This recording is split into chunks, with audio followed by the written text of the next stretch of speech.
In the world that we live in today, what value does marriage offer to men?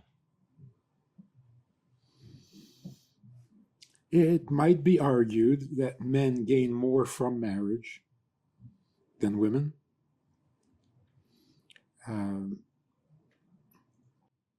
If we go by the principle of mashpia and mekabel, which means the giver and the receiver, the male being the giver, the woman being the receiver,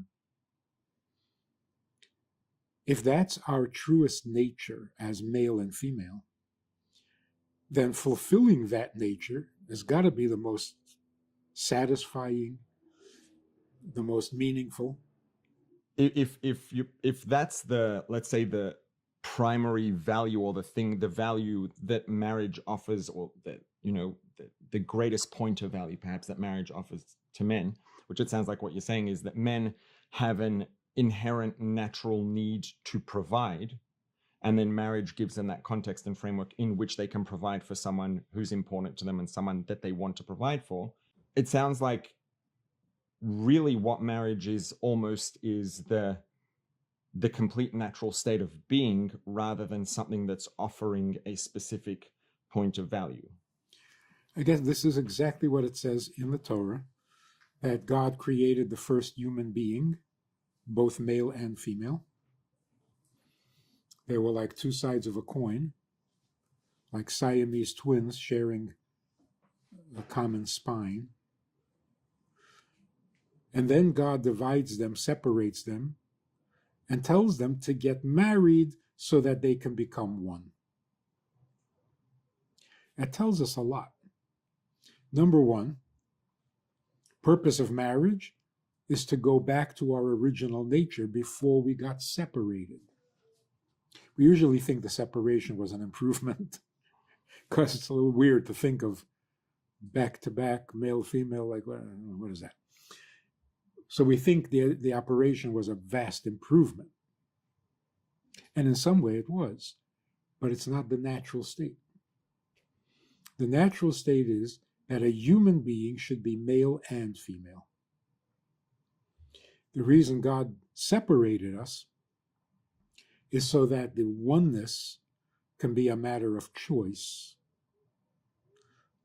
by volition, and most romantically, that it can be face to face. The original oneness was back to back,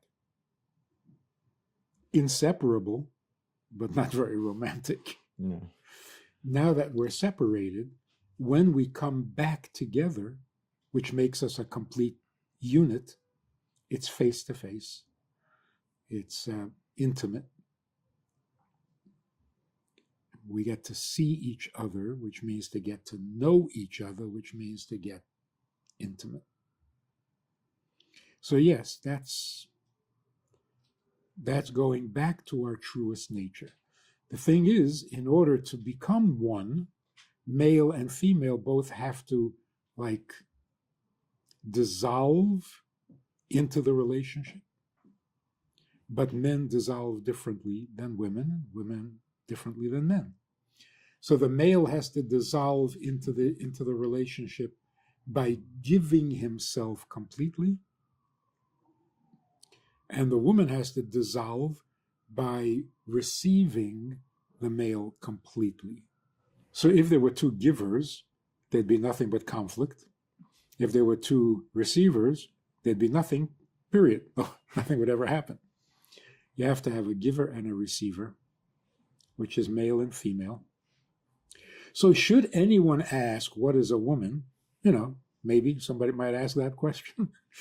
If anyone should ask, what is a woman is a nurturer who can bring a potential life into fullness, nurture it into fullness. That is a woman. So the nurturing, would it be right to say then that nurturing happens in partnership with providing? So providing is, let's say, providing a raw material, providing something to work with, and then nurturing is taking that thing and making it into, bringing it to become the most valuable version of itself that it could be. Yes, yes. And that's why we think of nurturing as passive, because you don't really have to do anything to nurture. Women are nurturers, not dishwashers, not diaper changers. Their very essence is nurturing. A mother holds her child, the child is nurtured. A father holds the child is hugged. It's very different. So nurturing is a state of being. You come home to a real home, you are nurtured, even if no one does anything for you. Whereas giving is a very active role. You got to do something. You got to be active. You got to be aggressive in giving. But in receiving, you're passively powerful. The Rebbe once said, being receptive is not inactive. It's like a vacuum. It's irresistible. So going back to the idea that we're looking at, let's say, the role of, or I mean, the way you put it is not so much that it's just a role, but it is the essence of what male and female are. Would it perhaps be fair to say, instead of a male being provider and the female being the receiver or the recipient, as male being the provider and the female being the nurturer? Yeah, same thing. Yeah. Receptive means nurturing. If you listen to someone, you just hear actively, you're nurturing. Everybody needs desperately to be heard. And to hear is passive.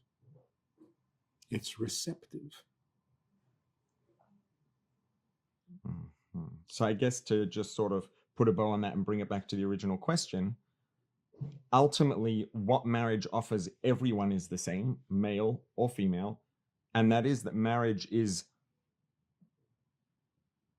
the circumstance in which someone returns to or reaches what is ultimately their most existentially complete state of being. Which is a return. Otherwise, it wouldn't be possible. God creates the first human being, male and female, and then separates them. Why not create them separate and tell them to get married and become one? Because if they're created separate, they'll never become one. You can't go against your original nature. So being created as one makes that our original nature, and now we can get it back. We can be one again. And that's what we mean by soulmate. It's not a union of a man and a woman, because a union you can create between any two people, any two things. In plumbing, you have a union, a joint and a union and a male and a female, and there's nothing romantic about it. So it's a reunion rather than a union. The very definition of marriage is a reunion, both of body and soul. The bodies were once one, historically. The souls are one in every soul. Gets divided into male and female. Miraculously, they find each other somehow. Over the entire globe, they find each other and they reunite.